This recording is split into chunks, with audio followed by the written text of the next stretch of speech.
အားလုံးပဲမင်္ဂလာပါ။ဘောင်ချာ podcast လေးကနေပြန်ပြီးတော့ကြိုဆိုပါရစေ။ဒီနေ့ hyper လား grinder လား apala လားဆိုတဲ့ခေါင်းစဉ်လေးပေါ့နော်။အဲ့ဒါလေးနဲ့ပြောကြရအောင်ပါ။အဲ့တော့ hyper ဆိုတဲ့စကားတော်တော်များများပြောကြပါတယ်။နော်။တော်လိုက်တာ hyper ကြီးပဲ။အတန်းထဲမှာသူများမဖြေနိုင်တဲ့မိကွန်းကိုထပြီးဖြေနိုင်တဲ့သူဆိုတာလုံးဝ hyper ပဲလို့။မှတ်တွေရမ်းများရင်လည်း hyper ပဲပေါ့။နော်ပြောကြတာ။ grinder ကတော့ဒီတိုင်းပဲကိုလို့เสียရှိတာကိုဒီဇိုင်းမမတ်လောက်သွားကြတဲ့သူတွေနော်အဲ့ဒီထဲမှာလည်းပါပါတယ် hyper grinder တွေအများကြီးပဲရှိတယ်ထိတ်ဆုံးရောက်တဲ့သူတွေက hyper grinder တွေပါပဲတချို့ကတော်တယ်အာဇွဲလုံးလားနဲတယ်ပေါ့အဲ့လိုပဲပြောရမှာပေါ့လေဟိုမိဘတွေနဲ့ပြောလို့ရှိရင်အမြဲတမ်းကြားတဲ့ reflex စကားတစ်ခုရှိတယ်တော်တယ်ကလေးကညံကောင်းတယ်စာပဲမလုပ်ချင်တာဘဲသွားသုံးစားလို့ရလို့တော့ဟုတ်တယ်မလားတော်တာပဲလေလုံမှမလုပ်ပဲတော့ဘာလုပ်မလဲဟုတ်တယ်မလားဘာနဲ့တူလဲဆိုတော့လေဧကန်ထဲမှာချိတ်ထားတဲ့စာမူတိုင်းဓာကြီးထက်မီးဖိုချောင်ထဲကကြက်တုံလီရက်တာပိုသုံးဝင်တယ်လို့ဖြစ်နေတယ်အဲ့လိုသူ့မန်သူဘလို့ထက်ဟုတ်တယ်မလားမသုံးနိုင်တော့အလကားပဲအဲ့ဒီတိုင်းပဲပေါ့ဒီကလေးတယောက်ဘလောက်ပဲညံကောင်းကောင်းဘလို့ပဲ hyper ပဲဖြစ်တယ်ပဲပြောမလုပ်တော့လည်းမရဘူးဟိုနော်အပလာတော့ပြောမနေနဲ့တော့ပေါ့လေအားလုံးထဲမှာဒါဘာမှတော့သုံးမရတော့တဲ့သဘောပါအာရှိတယ်ကြုံမှုတယ် hyper grinder တွေရှိတယ်ရိုး hyper only တွေလည်းရှိတယ်အရင်တော့ကတော့10တန်းပေါ့လေ10တန်းတော့ကတော့မိဘတွေကလည်းတွန်းတာဘူးတွန်းနေဆိုတော့အာ hyper ဆိုတာနဲ့တော့သိတဲ့အတိုင်းပဲဆောင်းမွေးတွေမှာအမှတ်ကောင်းကြတာပဲချို့ဆိုလဲဘာမှတွေတောင်ဝင်တာပေါ့လေအာတိတ်ပြီးတော့ဟိုစားတော့တိတ်ပြီးတော့စိတ်အာယုံစိုက်စရာတော့မလိုဘူးပဲပြောရမှာပေါ့ဘာလို့လဲဆိုတော့ထားပါတော့တစ်နှစ်ပေါ့တစ်နှစ်လောက်စားလှုပ်လိုက်တယ်ဒီအမှတ်တွေရအောင်လုပ်လို့ရတာဟုတ်အဲ့ဒီတဲမှာမှလေတကယ်အခုပေါ့နော်တကယ်ဟိုလုံးဝ professional ဖြစ်ကြတဲ့အရွယ်အသက်30ကျော်လာတဲ့အချိန်မှာသူတို့နယ်ပယ်မှာလုံးဝကိုအောင်မြင်နေတဲ့ hyper တွေအများကြီးပဲရှိသလိုအာတာမန်အဆင့်လောက်တောင်မရှိတော့တဲ့ hyper တွေလည်းရှိပါတယ်ဟိုတမန်ကရှန်ကာတွေဖြစ်ကုန်တယ်ပေါ့နော်ဒီဘေးမှာပုံဆွဲပြထားတဲ့ပုံတွေလိုပဲ hyper တွေရဲ့ပြဿနာတချို့ကအဲ့ဒီ slump လို့ခေါ်တာပေါ့လေတက်ပြီးရင်ကြာသွားတတ်တဲ့အချိန်ရှိမီးစာကုန်သွားတယ်ဆိုတော့ပုံမှန်ပဲထင်းတယ်အဲဒီ10တန်းနေပါပြီးွားပြီးတော့8လ9လလောက်တက္ကသိုလ်မတက်ခင်မှာဘာမှလုပ်เสียမှဖြစ်ပြောနေသူတို့မှ mission မရှိတော့ဘဲနဲ့အမှလုံးဝဟိုဓာထက်တဲ့ဓာတွေတုံးကုန်နေဆိုနေမှန်မယ်ထင်တာပါပဲတချို့ကတော့လုံးမဟုတ်ဘူးသူတို့ကလူလဲတော်တယ် hyper တွေလည်းဖြစ်တယ် grinder ပေါ့လုပ်เสียရှိတာတွေလည်းဒီဇိုင်းမလုပ်နေတဲ့သူတွေကတော့ရောက်ထိတ်ဆုံးရောက်ကြပါတယ်ဟိုမတော်ပေမဲ့လည်းလုပ်เสียရှိတာလုပ်သွားရင်ကလည်းအဆင်ပြေတယ်လေအောင်မြင်ကြတာပါပဲတကယ်ကုမ္ပဏီကြီးတွေမှာယာထူးအမြဲတမ်းတက်တဲ့သူတွေအောင်မြင်နေတဲ့သူတွေနောက်ဟိုအမေရိကန်မှာသူတို့စစ်တမ်းဆိုတာသူ့ဝေဒနာလောက်တာပေါ့လေအဲ့လိုစစ်တပ်တွေထဲမှာလည်းယာထူးအမြဲတမ်းတက်တဲ့သူတွေထူးချွန်ကြတဲ့သူတွေအားကစားမှလည်းဒီတိုင်းပဲပေါ့အဲ့လိုမျိုးတွေမှာဆိုရင်ဘာလို့သွားပြီးတော့တွေးကြလဲဆိုတော့ grid လို့ခေါ်တာပေါ့ဒီကတော့ဇွဲလုံးလားအဲ့ဇွဲလုံးလားရှိတဲ့သူတွေဖြစ်ကြတာကိုသွားပြီးတော့တွေးအဲ့တော့ hyper နဲ့ပေါင်းလိုက်ရင်တော့ထိတ်ဆုံးရောက်တာပေါ့လေအဓိကတော့ဒီမှာဒါပါပဲနော်ကံဉဏ်ဝရိယအထဲမှာဝရိယမပါနေအလကားပဲလေအဲ့လိုသဘောပါပဲနော်ဟိုအပလာတွေကတော့ဘာမှမရှိနေတော့တာအဲ့လိုမျိုးပေါ့နော်တော်တော်များများကဘာလဲဆိုတော့ဟိုငယ်ငယ်တုန်းကသင်ရတဲ့ပြင်းရည်ချင်းအကြောင်း6ပါးဆိုပြီးတော့လေပူတာတွေအေးတာတွေအိတ်ချင်တာတွေမအိတ်ချင်တာတွေပေါ့လေအဲ့လိုမျိုးပဲအခုခေတ်ကျတော့ဘာနဲ့သွားပြီးတော့ဟို reason တွေပေးကြလဲဆိုတော့ psychology well being နဲ့ပတ်သက်ပြီးတော့ reason တွေပေးကြအာဒါကအရင် generation တွေမှာလည်းမရှိခဲ့ဘူးကိုရီဖေမီတွေတုန်းကလည်းဒါတွေကလက်ခံခဲ့တဲ့အရာမဟုတ်ဘူးအခု generation မှာတော့ဒါကို physical mental well being ကိုတော်တော်လေးအလေးထားလာကြတယ် psychology နဲ့ပတ်သက်လို့တော်တော်လေးဂရုပြုလာကြတယ်နော်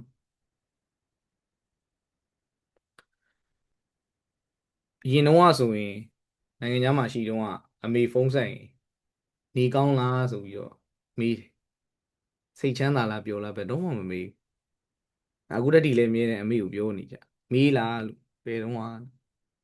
လို့လဲဆိုတော့သူတို့တော့ကဟို no excuse ပေါ့နော်စိတ်ညစ်တယ်ဆိုတော့မဖြစ်သင့်ဘူးဟုတ်တယ်မနိုင်ငံရောက်တယ်လုံးစီရရှိရလုံးဝမဲ့ကြားတယ်ဒီလိုမျိုးပြီးပြည်စုံနေတဲ့နေရာရောက်နေတဲ့သားနဲ့ဘာလို့အဲ့လိုမျိုးပြောတာလဲပြောစရာလားဆိုပြီးတော့တော်တော်များများမင်းတို့အာရှတွေပါအာရှမိဘတွေကတော့အဲ့လိုပါပဲအခုကတော့အဲ့လိုမဟုတ်ဘူးပေါ့လေဒီဟာလေးတွေပို့ပြီးတော့ mental well-being နေသိလာတဲ့အပြင်အစုံမှာပဲပြောရရင်တော့ဒီအာခြေရေးခြေရာ relationship ကိစ္စတွေပို့ပြီးတော့ပွင့်လင်းလာကြတယ်ပို့ပြီးတော့ပြောလာကြတယ်ပို့ပြီးတော့ဖြစ်လာကြတယ်ပေါ့နော်အဲ့လိုမျိုးတွေရောရုပ်ရှင်တွေရောရဲ့တွန်းပို့မှုတွေကြောင့်အဲ့ဒီ drama တွေတော်တော်များပါတယ်အဲ့ဒါနဲ့ပဲအဲ့ဒါဖြစ်လို့စာမလို့ရှင်တော့ဘူးအိမ်နဲ့ပြဿနာဖြစ်လို့ဘာဖြစ်တယ်အိမ်ကငါ့ကိုမချစ်ဘူးနော်သိရမလား nobody loves me အဲ့ဒါမျိုးတွေနဲ့အာအကြောင်းပြချက်တွေပေးပြီးတော့စာနဲ့ကင်းကွာသွားကြတဲ့သူတွေကပို့ပြီးတော့များလာတာကိုတွေ့ရတယ်နော်ဆိုတော့ပြီးခဲ့တဲ့တစ်ခေါက်ကပြောခဲ့သလိုပါပဲ connection လေးပေါ့လေနော်ကိုနဲ့ကိုလို့ရမယ့်အရာကြားထဲမှာ connection လေးတော့လိုတယ်ထင်တာပဲအဲ့လိုမှမဟုတ်ဘဲနဲ့ဆိုရင်hyper ကြီးဖြစ်နေလဲအလကားပဲလေနော် grinder ကြီးဖြစ်နေလဲgrinder တော့ဘယ်ဖြစ်တော့မလဲအဲ့ကြတော့ဘာမှမလုပ်ပဲနဲ့အဲ့လိုမျိုးပြစ်ထားလိုက်တယ်ပေါ့လေနော်အဲ့လိုမျိုးဆိုရင်လည်းဘယ်အဆင်ပြေ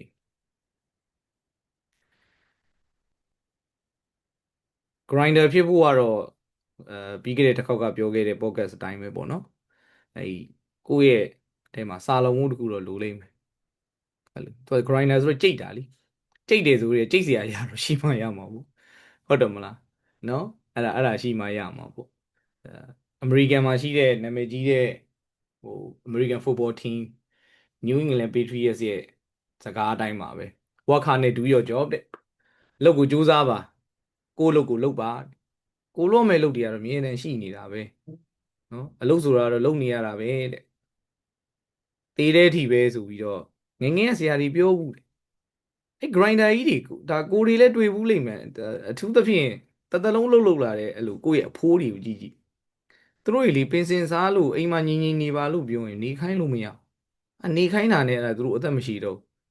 ဟိုယောဂဖြစ်လိုက်ဒီယောဂဖြစ်လိုက်အလုပ်တွေတောက်လျှောက်လုပ်နေရတော့ကတော့ဘာမှမဖြစ်ဘူးစိတ်ကခန္ဓာကိုယ် carry လုပ်သွားတာအဲ့လိုသူတို့အိမ်မှာနေလဲအငြိမ်မနေဘူးအဲ့ဒါဟို channel မှာဟိုဟာစိုက်လိုက်ဒီဟာလှုပ်လိုက်ဟိုဟာလှုပ်လိုက်အဲ့ဒါမှသူတို့အတွက်ကျမ်းမှာလုပ်စရာမရှိအလကားအရင်ပြင်းဖို့ကောင်းသွားတယ်အဲ့လိုမျိုးပေါ့လေအဲ့တော့ဟိုအခုခေတ်အပြိုင်ဆိုင်ရမ်းများနေဒီနေ့တင်မက်တာကုမ္ပဏီကဟုတ်တယ်မ AI ကြောင့်အလုပ်သမား10%ရှော့မယ်ဒီပါဖြစ်လာအဲ့တော့စဉ်းစားကြည့်ကွယ်ဟုတ်တယ်မလားအခုလက်ရှိပညာသင်နေတဲ့ generation ဘာကို fight ရမှာလဲဆိုတော့ AI ကြီးကို fight ရမှာပြောလိုတာကတော့ဗာလဲဆိုတော့တာမန်လူတစ်ယောက်ကိုအစားထိုးလို့ရတယ်ဆိုတော့ဤပညာရှိလားအဲ့တော့ကိုကတာမန်လူပဲဖြစ်နေရင်တော့တေးကြတယ် AI ကအစားထိုးပြီးသွားတော့မှာအဲ့တော့တာမန်လူတစ်ယောက်ထက်တော့တာနီမှတော့ရတော့အဲ့ဒါလေးကနည်းနည်းကြောက်ဖို့ကောင်းတဲ့ reality တစ်ခုပေါ့လေနော်ဟိုကိုရီးယားအခုကြမှာစမှာဆိုတော့ဟို AI ကကွာအခုမြင်သလောက်ပြောရရင်တော့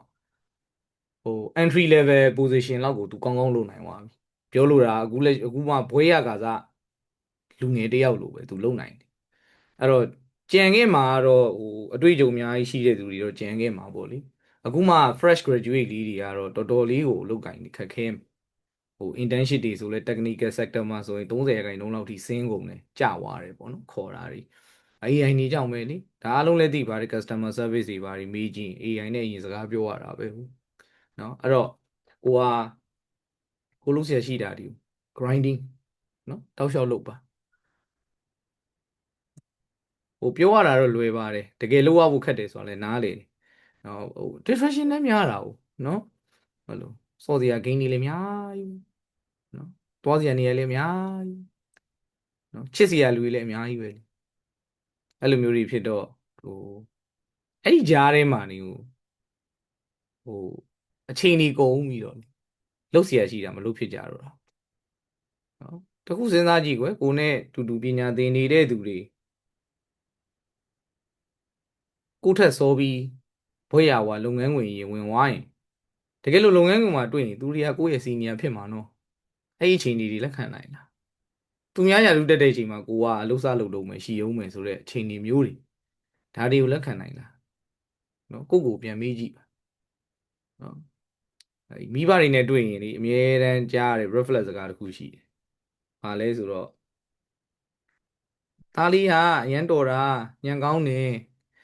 စာမလုပ်ချင်တာလေးတစ်ခုပဲဘယ်နာသွားသုံးရတော့မလို့သူ့မနေသူညံကောင်းတာမကလို့ဘာကြီးဖြစ်နေလीမသုံးမဲထားတော့အလကားပေါ့ဟုတ်တယ်မလားနော်ဟိုဘာနဲ့တူလဲဆိုတော့ဖုန်းပြောဖို့အတွက်ကိုနောက်ဆုံးပေါ်တဲ့ iPhone ကြီး Samsung Galaxy ဝယ်ပေးထားသူနဲ့တူနေမှာပေါ့နော်ဘာမှမလုပ်ဘူးတဲ့ဖုန်းလေးပဲပြောမှာကဲတော့ဘာလုပ်မှာအဲ့ဒီထဲမှာပါနေတဲ့ကင်မရာကြီးတွေဘယ်လိုသုံးဒီလောက်ကောင်းတဲ့ချစ်ပြားကြီးတွေနဲ့ဂိမ်းရမ်းစိုးလို့ကောင်းတဲ့ဥစ္စာကိုဖုန်းမဲ့သုံးပါတယ်အဲ့လိုနဲ့တူမနေဘူးလားနော်အဲ့တော့မိဘတွေကိုယ်တိုင်ကလည်းဟိုနည်းနည်း reality လေးသိဖို့လိုတယ်ထင်တာပဲအခုကဒီခုနပြောတဲ့ psychology ကိစ္စတွေပေါ့နော် child psycho တွေအရင်အားပြီးတော့အားတန်လာကလေးကိုလိုမပြောရဘူးဒီလိုမပြောရဘူးဆိုပြီးတော့ထားလိုက်တော့ဒီကလေးတွေကတကယ်စိတ်ဓာတ်နဲ့ပတ်သက်ရင်ပေါ့နော်အရင်စကွီရှီဖြစ်တယ်ပေါ့အထိမခံနိုင်ဘူးသူတို့အဲ့လိုမျိုးပေါ့နော်ဟိုအတန်းထဲမှာလည်းတွေ့ပါတယ်အဲ့လိုဆရာကိုပြန်ကြည့်တဲ့အကြည့်တွေနော် respect မရှိတဲ့ဟာတွေအကြည့်တွေပေါ့နော်နောက်ပြီးတော့နည်းနည်းလေးပြောလိုက်တာနဲ့များများကြီးဖြစ်သွားတာမျိုးတွေပေါ့နော်ဒါမျိုးတွေကဟိုတော်တော်လေးများလာတယ်နော်ဟိုအပြောလည်းမခံနိုင်ဘူးစဉ်းစားကြည့်လေအိမ်ဒီမှာအနှိုင်းခံရပြီဆိုတဲ့အချိန်ကြလို့ရှိရင်သူတို့မှနေထိုင်နေပြိုလဲသွားကြနော်ဟိုစာလုံးစီချင်လို့အင်းကပြောလိုက်တာစားမလို့တော့အဲ့လိုမျိုးတွေပေါ့နော်တချို့မိဘတွေကြတော့လေလုံးဝဟိုအမ်အဲ့ဒါတွေကိုမပြောဘဲနဲ့ဟိုစိတ်ချမ်းသာအောင်နေထားလိုက်တော့တကယ်အပြင်လောကရဲ့ reality နဲ့တွေ့လာရတဲ့အခါမှာလောကဓာတ်ပေါ့လေမခံနိုင်တော့ပြန်နော်အဲ့လိုမျိုးတွေအဲ့ဒါနဲ့ဘလို့လို့နိုင်ငံသားတွေပါကြီးသွားကြမလို့လုပ်ငန်းတွေဘလို့ဝင်ကြနော်အမြဲတမ်းဟိုမေးတော့မေးကျင်ပါတယ်မိဘတွေကိုနော်တချို့မိဘတွေဆိုလဲအဲ့ဒီတိုင်းပဲဟိုဗာလဲကလေးကငယ်သေးလို့တဲ့နိုင်ငံခြားမပို့သေးဘူးတဲ့အသက်ကြီးမှပို့မလို့တဲ့နည်းနည်းအသက်ရွယ်ရောက်မှ20လောက်မှဟင်20လောက်မှတက္ကသိုလ်စထားတော့သူများတဲ့နောက်ကျနေပြီပေါ့ဟုတ်တယ်မလားဒီတနေ့နဲ့နေ့လေးအိမ်မှာဆက်ထားရတယ်ဘယ်နာရင်းကျက်သွားမယ်ထင်လို့နော်အဲ့လိုမျိုးတွေပါအဲ့တော့ဟိုမိဘတွေအနေနဲ့လည်းကိုသားသမီးဟိုက်ပါလေးတွေဖြစ်တယ်ဆိုလို့ရှိရင်လည်း grinder လေးတွေပါဖြစ်အောင်လို့နော်လုပ်ပေးဖို့လိုတယ်နော်ဘာမှမလုပ်ချင်တဲ့သူဟုတ်တယ်မလား grinder တော့နည်းလေးတော့ဖြစ်ဖို့လိုတယ်ကိုလို့ဆရာကြီးကလှုပ်သွားရမယ်လေနော်အဲ့လိုမှမဟုတ်ဘူးဆိုလို့ရှိရင်ကဒီ AI ခေတ်ကြီးမှာလုံးဝအလုပ်လက်မဲ့ဖြစ်ပြီးတော့ကြံခဲ့ဖို့ပဲကြံတော့တယ်သူတို့ကတော်တော်လုံးနိုင်နေပြီစက်ရုပ်တွေဖြစ်လာ mechanize တွေပါလာပြီနော်ဉာဏ်နေတွေမကောက်ရုပ်ပိုင်းဆိုင်ရာတွေလည်းတော်တော်လေးကိုတိုးတက်လာတယ်ပဲပြောရမှာပေါ့လေနော်အဲ့လိုမျိုးတွေဖြစ်တဲ့အချိန်မှာကိုကပြက်ကြံနေခဲ့လို့တော့မရဘူးပေါ့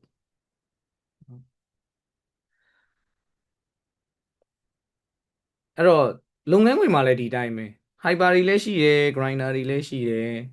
နော်လုပ်ငန်းခွင်ရောက်တော့ကွာသိရမလားအလုပ်ကတော့ပြီးအောင်လုပ်ရမယ်ဆိုတော့ဖိအားတစ်ခုတော့ရှိလာတယ်ဆိုတော့လူတွေကနည်းနည်းများတော့လုပ်ကြတာပဲဒါပေမဲ့အာတချို့ hyper တွေဆိုလို့ရှိရင်လည်းအဲ့လိုအလုပ်မပြီး consistent မဖြစ်ဘူးပေါ့လေနော်အဲ့ကြလို့ရှိရင်လည်း boss တွေကမကြိုက်တတ်ကြပါဘူးဘောလုံးသမားတွေလို့ပေါ့အဲ့လိုဟို၄၅ဘွဲလောက်ခြေစွမ်းကောင်းတယ်ပြီးရင်မကောင်းတော့ပြန်နောက်၅ဘွဲလောက်ကပျောက်နေပြန်နောက်၅ဘွဲပြန်ကောင်းလာတယ်ဆိုရင်ကအတင်းကသူ့ယုံမရတော့ဘူးသိမလားကောင်းလိုက်မကောင်းလိုက်နဲ့ကောင်းရင်တော့ထကောင်းနေပြန်မကောင်းတော့လေသုံးစားမရတော့ပြန်ဆိုတော့ကြောင်မဲထိုးထားမှာလားဆက်ပဲကန်ခိုင်းရမှာလားဒီဖြစ်လာတာပေါ့နော် grinder တွေကတော့ပုံမှန်ဒီတိုင်းနေပဲနော်ဒီဇိုင်းမမတ် reliable တစ်ခုဖြစ်တယ် result တစ်ခုဟုတ်တယ်မလားသူ့ကိုဒါသုံးရင်ဒါရနေတယ်ဆိုတာကိုသိတယ်နော်ဆိုတော့လူတွေကတော့ grinder ကိုပို့ပြီးတော့ကြိုက်ကြတယ်နော်ဟို hyper grinder ဖြစ်ရင်တော့အကောင်းဆုံးပေါ့လေနော်အပလာတွေကတော့သိတဲ့အတိုင်းပါပဲနော်ဘယ်နာမှသုံးမှမရတော့ပဲနော်ဒါပေမဲ့လက်ရှိတွေ့နေရတာကအပလာလောင်းလေးတွေအရင်များနေတာပေါ့လေ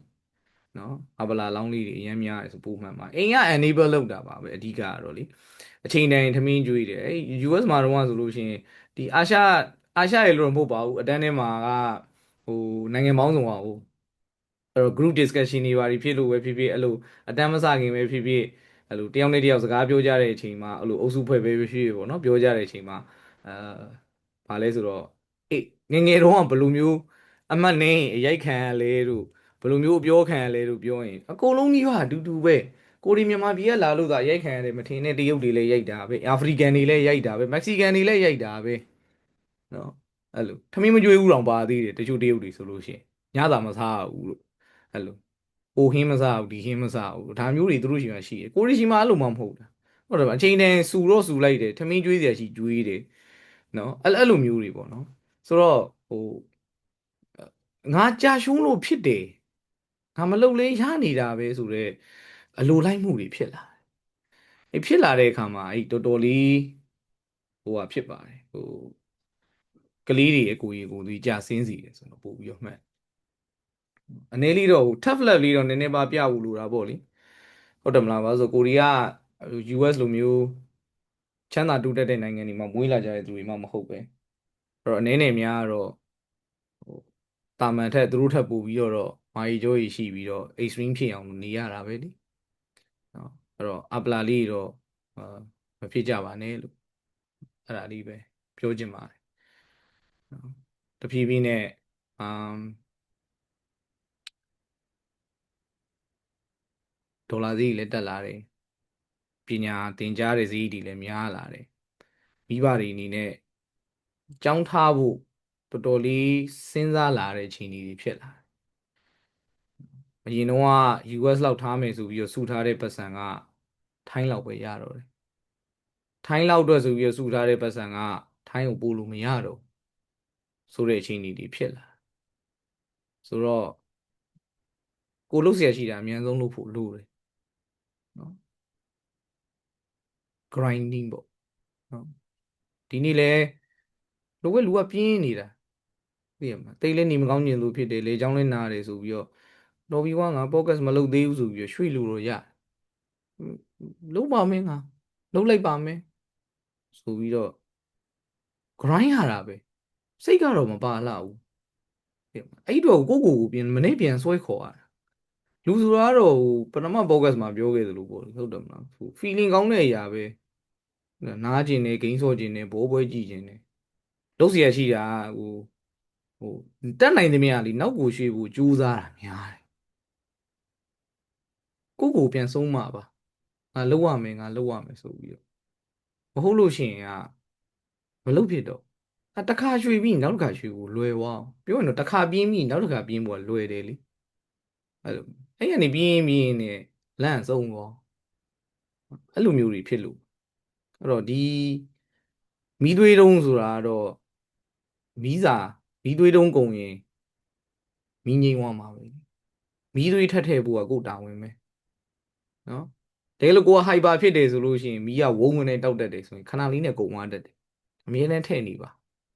အမြဲတမ်းထည့်နေပါသူများတွေ3ရက်လောက်လုပ်ရတဲ့ကိစ္စကိုကတရက်ထဲနဲ့ပြီးတဲ့အခါမှာအဲ့ကျန်တဲ့2ရက်ကိုကငြိမ်နေလို့မရယုံတဲ့လိပ်ပုံမြင်မှာယုံရှုံးတာအဲ့ဒါကြောင့်ပါနော်အဲ့ဒါလေးကိုစိတ်ထဲမှာထားပြီးတော့အဓိကတော့အားလုံး grinder တော့ဖြစ်ဖို့လိုပါတယ်နော်ဒီဇိုင်းမလုပ်เสียရှိရလုပ်ပြီးတော့တင်ရင်ကြိုင်းနာမှာပါနော်မသေးခင်မှာ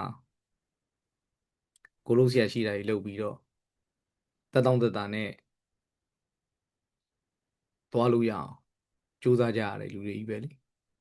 အဲအကြောင်းမလို့နော်တင်ရင်နာမှာမပူနဲ့အဲ့မတိုင်ခင်ကတော့လုပ်နေရမှာပဲအလုပ်ဆိုတာကတော့လေနော်လုပ်နေရမှာဘန်းတော့မဖြစ်ဘူးပေါ့ဖြစ်ပါဘူးဟုတ်တယ်မလားအရင်ပေမန်းလိုက်ခဏနာပေါ့ခဏပဲနော်အကြာကြီးမနာပြီးရင်ဘန်းလေးပြန်ပြေးပြီးโอเคပြန်စမယ်